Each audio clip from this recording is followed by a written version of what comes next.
ये बात कर रहा था आपको कि भाई ऐसी खबरें आई। तो ये खबरें कहाँ से आई, इनकी शुरुआत कहाँ से हुई, हो क्या रहा है? मैंने इसको ट्रैक किया सब, और कुछ चीज़ें जो है मतलब पहले तो मुझे लगा यार ऐसी तो खबरें रोज़ आती हैं, ऑनेस्टली। पर जब मैंने इसको ट्रैक किया मैंने कहा नहीं यार, there something which is getting bigger. कुछ चीज़ें बड़ी हो रही है, ऐसा माना जाता है, और ये अब मीडिया में भी बात आ गई है। And there are links available on the internet जो बताते हैं कि रशियन इंटेलिजेंस ने एक वार्निंग दी है, इशू की है कि अ, मतलब जो रशियन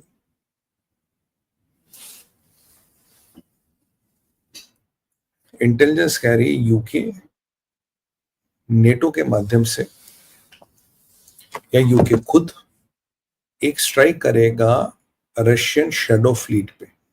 ये रशियन शेडो फ्लीट क्या है? ये रशिया के टैंकर्स हैं जिनसे रशिया तेल सप्लाई करता दुनिया भर में। इसे शेडो फ्लीट कहते हैं, आप इससे पहले भी डिस्कस कर चुके हैं। ये जो रशियन इंटेलिजेंस का हवाला है, रशियन फॉरेन इंटेलिजेंस सर्विसेज, और ये कह रहे हैं कि ये स्ट्राइक या तो यूके खुद करेगा, पर जो मुझे लगता नहीं करेगा, नेटो के माध्यम से स्ट्राइक कराएगा। क्यों? क्योंकि अब अमेरिका बहादुर और ये जो नेटो वाले, इन्हें लगता है यार पुतिन की जो बैकबोन है, जैसे पुतिन की दुकान चल रही वो है ये टैंकर्स जो तेल ले जाते हैं। अगर टैंकर गए या टैंकर डूब गए तो खत्म। पहले उन्होंने कहा कि आप भाई हमारे टैंकर यूज नहीं कर सकते, फिर हम इंश्योरेंस नहीं देंगे। अब रशिया जो आपको तेल देता है, सीआईएफ देता है। सीआईएफ का मतलब है वो आपको आपके दरवाजे तक तेल लेके देता है, और price includes everything, insurance cost वगैरह। तो अब यहां से इनकी जो डोमिनेंस इस क्षेत्र पे वो हल्की हो रही है। और एक फिर जब ये चीजें आई तो कुछ घंटों बाद एक रशिया के सोशल मीडिया पे, रशिया के मीडिया पे, रशिया के सोशल मीडिया पे खबरें चलने लगी है। वो कह रहे भाई वी विल क्रश नेटो। जैसे हमने जो हिटलर की मानसिकता रखने वाले लोग थे, उनका नाम नहीं लेना मैं चाहता, वैसे हमने उनको जो 1945 में क्रश किया, हम नेटो को वैसे ही क्रश करेंगे। बड़ा साइकोलॉजिकल एक साइकोलॉजिकल वॉरफेयर में बताऊं, उसकी एक शुरुआत की गई। और ये इसमें ये रेटोरिक नहीं है, क्योंकि इसको सीधा 1945 से कंपेयर किया गया। 1945 में जो हिटलर की मानसिकता रखने वाले लोग थे उनको सोवियत्स ने क्रश किया। और और ये जो है, ये जो नेटो है, इसको मैं वर्ड, आप समझ रहे मैं क्यों नहीं वर्ड यूज कर रहा, ये मेरे भाई लोग पकड़ लेंगे। तो ये जो वर्ड है, कहता है कि जिस मानसिकता को हिटलर मानता था, कहता है वो उसी मानसिकता वाले लोग ये नेटो वाले, ये आज के जमाने के हिटलर की मानसिकता वाले लोग हैं। और इनको क्रश करना तब हमने हिटलर को किया था, अब हिटलर के अनुयायी जो है, यानी नेटो हिटलर का अनुयायी है, इसको अब क्रश करना जरूरी है। और इन अ वे ये पुतिन का जो अटैक है यूक्रेन पे, जो नेटो को बाहर रखने की कवायद है, जो नेटो को बाहर रखने की कोशिश है, उसको कहीं ना कहीं जस्टिफाई करता है। और ये जो मैसेज है, ये रशिया के मीडिया से आ रही है, सोशल मीडिया से आ रही है, पब्लिकेशन से आ रही है। दो यू कैन आर्ग्यू कि भाई क्रेमलिन ने तो ऐसा कुछ बोला नहीं। सवाल ये है क्रेमलिन ऐसा कुछ बोलेगा भी नहीं। अगर आप और हम अपेक्षा करते क्रेमलिन ऐसा बोलेगा, क्रेमलिन ऐसा नहीं बोलेगा। क्रेमलिन चुप रहेगा, क्रेमलिन चुपचाप रहेगा, एक एम्बिग्युइटी बना के रखेगा, एक स्ट्रेटेजिक एम्बिग्युइटी बना के रखेगा। और यही रशिया की हमेशा स्ट्रेटजी रही है। रशिया कभी अपने पत्ते नहीं खोलता। ये ट्रंप की तरह बड़बोला नहीं है। ये ट्रंप ना, मतलब मैं कह रहा हूँ दुनिया की वाट लगा के मानेगा, दुनिया में विश्व युद्ध करा के ये ट्रंप दम लेगा, ये तब तक इसको खाना हजम नहीं होगा। और आज मैं देख रहा था कि वो ये जो वीडियो चला है, तो जो 1945 में सोवियत फौजें परेड करती हुई, उनका असला बारूद निकलता हुआ, वो ना कि जीतेंगे, वट एवर जो टिपिकल एक वॉर रेटोरिक होता है, उसको इन वीडियो में फिर प्ले किया जा रहा है। मतलब people can connect to 1945, what happened in 1945, उसके साथ लोगों को कनेक्ट करने की पूरी पूरी कोशिश कर रहे हैं लोग। और ये सोवियत एरा पैरेड्स हो, सोवियत यूनियन, जो फॉर्मल सोवियत यूनियन, उसका ताकत, वो वेपन्स, और उसको फिर आज के मॉडर्न थ्रेट से रिलेट कर रहे हैं कि जो मॉडर्न थ्रेट है वो यूक्रेन में, वो नेटो है, उसके पीछे ट्रंप है, वो सब कहानियां चल रही है। और ये जो चीजें हैं ये बहुत सिस्टमेटिक वे से प्लान की गई है।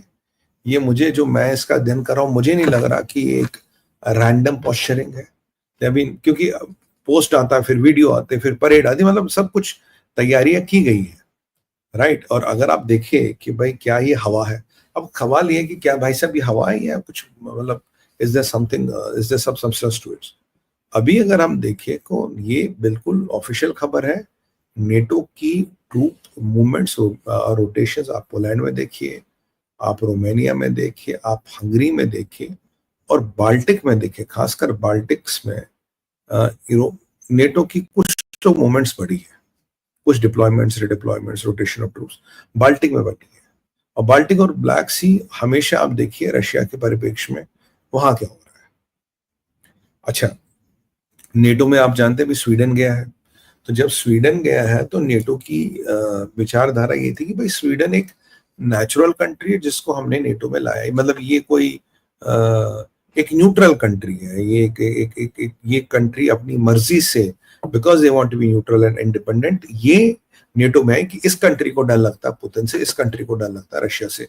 एक ऐसी इमेज नेटो ने बना दी, और NATO is good at this, creating images. अब सोचें कि चलो ये तो ठीक है, जमीन पे क्या हो रहा है सुमित भाई, दैट इज वेरी इंपॉर्टेंट।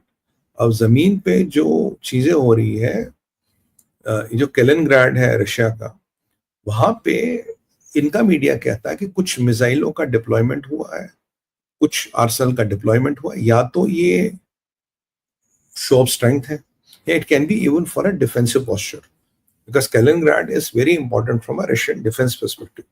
अगर वहां डिप्लॉयमेंट्स हो रही है, अगर वहां चीजें करे जो इनका ही मीडिया क्लेम कर रहा है, तो ये एक बड़ा इंपॉर्टेंट चीज है जो सुनने में आई है, जो दिखने में आ रही है कि कैलिनग्राड में यूजुअली ये छेड़ते न्यूज को, राइट। और अभी आप जानते हैं कि पुतिन ने अपनी न्यूक्लियर पॉलिसी रिवाइज की, पुतिन ने अपनी डिफेंस पॉलिसी रिवाइज की। पुतिन की जो पॉलिसी रिवाइज, जिसपे हमने पूरा शो भी बनाया था भाई मैंने, उससे वो तो पूरा कह रहा ना, प्रिवेंटिव स्ट्राइक्स करना मेरा हक है। आई के if I think, if Russia thinks, they can go for preventive strikes, and अगर रशिया का एक्जिस्टेंशियल थ्रेट होगा तो वो कोई भी एक्शन ले सकती है, इंक्लूडिंग न्यूक्लियर। तो अब जब ये न्यूक्लियर की बात पुतिन, अभी कुछ हफ्ता बार पहले हमने बात की थी, वो वीडियो आपको अभी भी मिल जाएगा हमारे चैनल पे। तो भाई अगर ये पुतिन ये बात करे तो वो एक रेटोरिक में और एक थ्रेट में, अब डिफरेंस क्या है, कहां रेटोरिक खत्म होता, कहां पुतिन का रियल थ्रेट है, ये समझना थोड़ा मुश्किल है। बिकॉज रेटोरिक और थ्रेट में अब जो लाइंस है वो ब्लर है, क्योंकि अब मुझे लग रहा है आप मेरे पे अटैक करोगे, I mean existential crisis, I can go and attack you, I can not only attack you, I will also do a nuclear attack if push comes to shove. और ट्रम्प साहब ने जो लफड़े शुरू कर दिए, तो भैया माशाल्लाह, ये क्या बोले उनको, so the lines are getting blur. और अगर आप रशिया की स्ट्रैटेजी देखें, रशिया के लिए अभी जरूरी है तेल बेचना, तेल बेचने के लिए जरूरी है शैडो फ्लीट, शैडो फ्लीट के बिना रशिया का तेल बिक नहीं सकता। और अगर शैडो फ्लीट हिट हुई तो मतलब, कहते ना हमारे दो इंपॉर्टेंट कंपोनेंट होते हैं, दिल और दिमाग। तो भाई यहां गोली मारो या यहां गोली मारो, इंपैक्ट सेम है, क्योंकि रशिया के पास इंडस्ट्री दो है, आर्म्स और ऑयल। अगर आप ऑयल को हिट करोगे तो बचा आर्म्स, और आर्म्स के बायर बहुत ज्यादा नहीं है, तेल के खरीदार तो बहुत ज्यादा, और तेल में तो हर महीने रेवेन्यू आता है ना। आर्म्स में तो जब बड़ी डीलें होती तब रेवेन्यू आता है, और तेल में तो हर महीने रेवेन्यू आता है। तो जो रशिया के तेल को लेके, रशिया के ऑयल को लेके हिट होगा, और हिट होगा through this your goes fleet, this is something which Russia may not want to take it lightly.